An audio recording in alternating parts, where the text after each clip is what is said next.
Do you see all these things? Truly, I tell you, not one stone here will be left on another. Everyone will be thrown down. And Jesus stood on the Mount of Olives, his disciples gathered around him. He looked out at Jerusalem, the city of David, the heart of his father's covenant. His heart ached. He knew what was coming. He had warned his disciples about the destruction that would befall Jerusalem. His words were heavy with sorrow. He loved Jerusalem. He wept over the city that rejected him, the city that would soon face God's judgment. The disciples listened, their hearts filled with fear and uncertainty.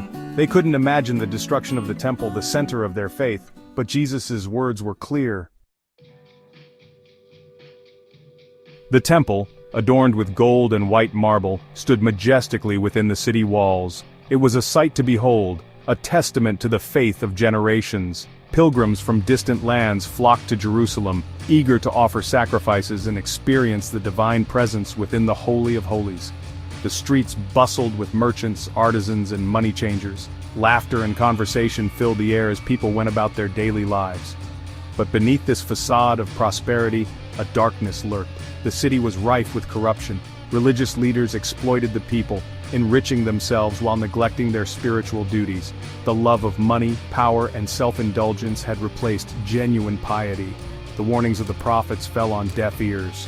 The people, blinded by their material wealth and comfortable routines, failed to see the storm clouds gathering on the horizon.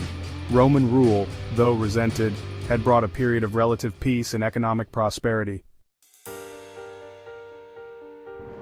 In the year 70 AD, the storm finally broke. The Roman legions, led by the seasoned general Titus, arrived at the gates of Jerusalem.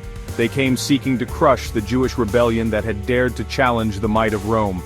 Titus, a brilliant military strategist, was determined to make an example of Jerusalem, to break the back of Jewish resistance once and for all. We will show them the might of Rome. This rebellion will be crushed, and Jerusalem will serve as a warning to all who dare defy us.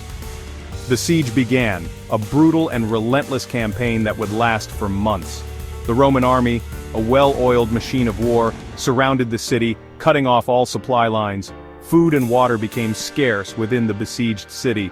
As the siege dragged on, desperation gripped the hearts of Jerusalem's inhabitants. Hunger gnawed at their bellies, and thirst parched their throats. The Romans employed all their military might, utilizing battering rams, catapults, and siege towers to breach the city's defenses.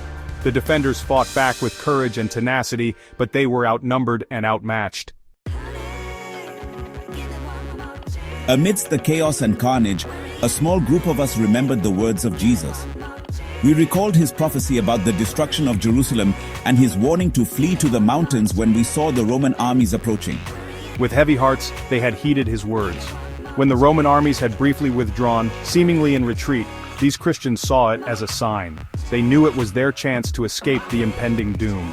We gathered our families and few possessions and fled the city, seeking refuge in the mountains beyond the Jordan River. We left behind our homes, our possessions, and the city we loved, trusting in God's promise of protection. Their journey was fraught with danger and uncertainty. The destruction of Jerusalem in 70 AD stands as a stark reminder of the importance of heeding God's warnings. It is a timeless lesson, relevant for every generation, that disobedience and disregard for God's word have consequences.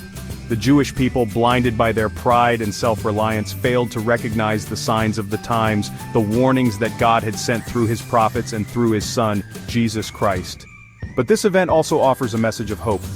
The Christians who heeded Jesus' warning and fled Jerusalem found safety and a future. Their story reminds us that God is faithful to his promises. He always provides a way of escape for those who trust in him. Even in the midst of judgment, his love and mercy are available to those who seek him with all their hearts.